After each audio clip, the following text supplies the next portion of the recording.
আসসালামু আলাইকুম। আজকে আমরা জাতীয় বিশ্ববিদ্যালয়ের আপডেট জানবো। জাতীয় বিশ্ববিদ্যালয় ভর্তি বিজ্ঞপ্তি ২০২৫-২০২৬ কিন্তু প্রকাশিত হয়েছে।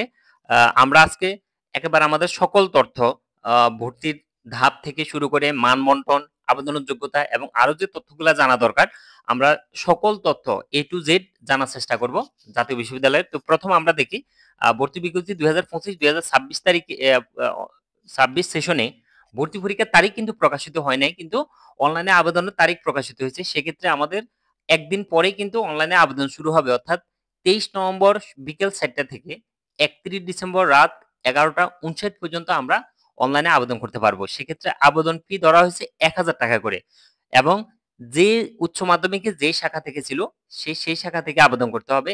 বিজ্ঞান যদি উচ্চ মাধ্যমিকে থাকে তাহলে সে বিজ্ঞান শাখাতে আবেদন করবে। কেউ যদি মানবিকে পড়ে থাকে উচ্চ মাধ্যমিকে তাহলে সে মানবিকের ইউনিটে পরীক্ষা দিবে। বাণিজ্য হলে বাণিজ্য। আর এছাড়াও আমাদের কারিগরি যারা আছে তারা বিজ্ঞান শাখা থেকে দিবে। আর বিএম যারা আছে বিজনেস ম্যানেজমেন্ট তারা আ বাণিজ্য থেকে দিবে। আর গার্হস্থ্য অর্থনীতি যারা তারা মানবিক থেকে দিবে।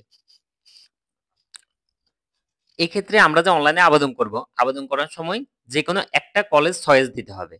যেই কলেজে আমি চয়েস দিব সেই কলেজে আমি ১,০০০ টাকা সরাসরি গিয়ে, অথবা যদি মোবাইলে পেমেন্টের অপশন থাকে ওই কলেজে অবশ্যই যোগাযোগ করতে হবে। সেই সিস্টেমে যদি মোবাইলে বলে তাহলে মোবাইলে আমরা টাকা প্রেরণ করব। আর যদি সরাসরি দিতে বলে তাহলে ওই কলেজে গিয়ে সরাসরি জমা দিতে হবে। ফি জমা দেওয়ার শেষ তারিখ, আবেদনের শেষ তারিখ হলো ৩১ ডিসেম্বর। আর ফি জমা দেওয়ার শেষ তারিখ হলো ২৪ তারিখ থেকে, মানে আবেদন শুরুর পরের দিন থেকে ২৪ নভেম্বর ২০২৫ থেকে ৪ জানুয়ারি ২০২৬ পর্যন্ত কিন্তু আমরা ফি জমা দিতে পারবো, সেটা সরাসরি হোক বা অনলাইনে হোক। আর এই যে আমি আবেদন ফি জমা দিয়েছি সেটা নিশ্চয়ন করার জন্য, কনফার্ম হওয়ার জন্য নিশ্চয়ন সময় হলো ২৪ থেকে ৫ জানুয়ারি ২০২৬ পর্যন্ত। ৫ জানুয়ারি ২০২৬ পর্যন্ত এর ভিতরে আমি অবশ্যই আমার ভর্তি আবেদন নিশ্চয়ন হয়েছে কিনা সেটা আমি ওই কলেজে যোগাযোগ করে কনফার্ম হব। ওয়েবসাইট যেটা www.nu.ac.bd, এটা লিখলে আমরা সরাসরি জাতীয় বিশ্ববিদ্যালয় ওয়েবসাইটে যাইতে পারবো, অথবা অ্যাডমিশন এটা লিখলে হবে। আর সবচেয়ে ভালো হয় গুগলে গিয়ে সরাসরি ন্যাশনাল ইউনিভার্সিটি লিখলেও কিন্তু, বা এনইউ অ্যাডমিশন লিখলেও আমরা সরাসরি জাতীয় বিশ্ববিদ্যালয় ওয়েবসাইটে যেতে পারবো। আবেদনের যোগ্যতা যেটা লাগবে সেটা হলো আমাদের মাধ্যমিকে ২০২২ অথবা ২০২৩ সালে যারা পরীক্ষা দিয়েছে তারা আবেদন করতে পারবে। আর উচ্চ মাধ্যমিকে ২০২৪ অথবা ২০২৫ সালের পরীক্ষার্থী হতে হবে। আর এক্ষেত্রে সেকেন্ড টাইম থাকবে। সেকেন্ড টাইমের জন্য আলাদা করে কোনো নম্বর কাটা হবে না। জিপিএ শর্ত যেটা সেটা চতুর্থ বিষয় সহ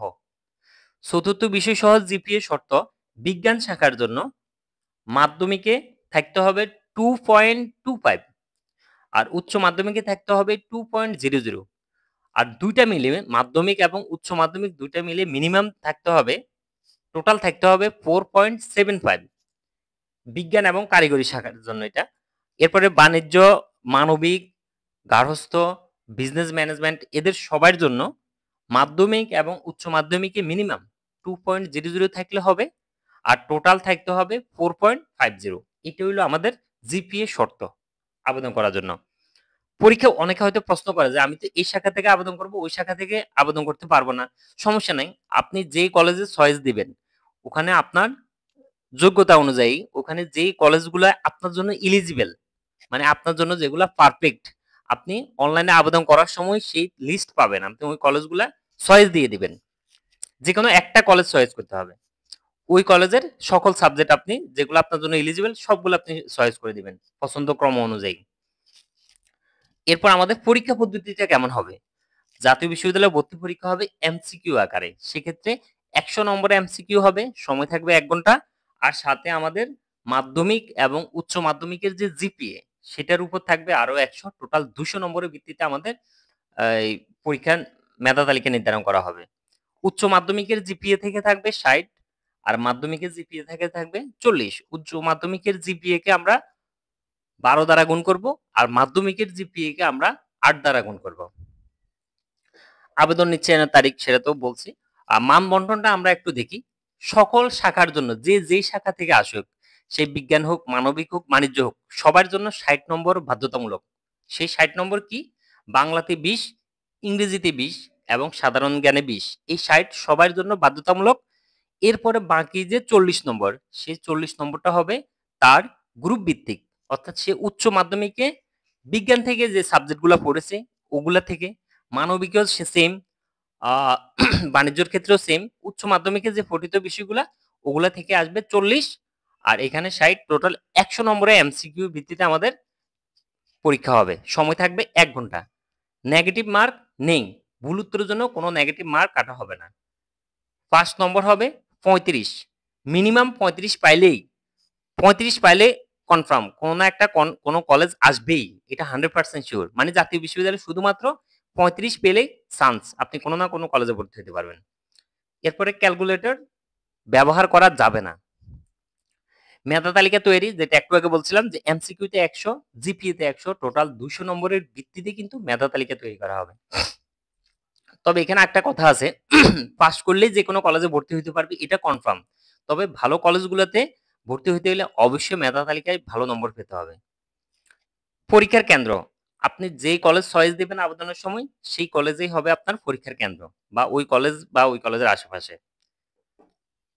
সাবজেক্ট প্লাস হলো কলেজ চয়েস, যেটা একটু আগে বলছিলাম, আমি যে কলেজটা পছন্দ করব আবেদনের সময় ওই কলেজে আমার জন্য ইলিজিবল যে সাবজেক্টগুলো আছে আমি সেগুলাই চয়েস দেব আবেদনের সময়। এটা অ্যাডমিট কার্ড ডাউনলোডের তারিখ এখনো প্রকাশিত হয় নাই, যেহেতু ভর্তি পরীক্ষার তারিখ প্রকাশিত হয় নাই, যেদিন ভর্তি পরীক্ষা হবে তার 1 সপ্তাহ মানে 7 দিন আগে আমরা অ্যাডমিট কার্ড ডাউনলোড করতে পারবো।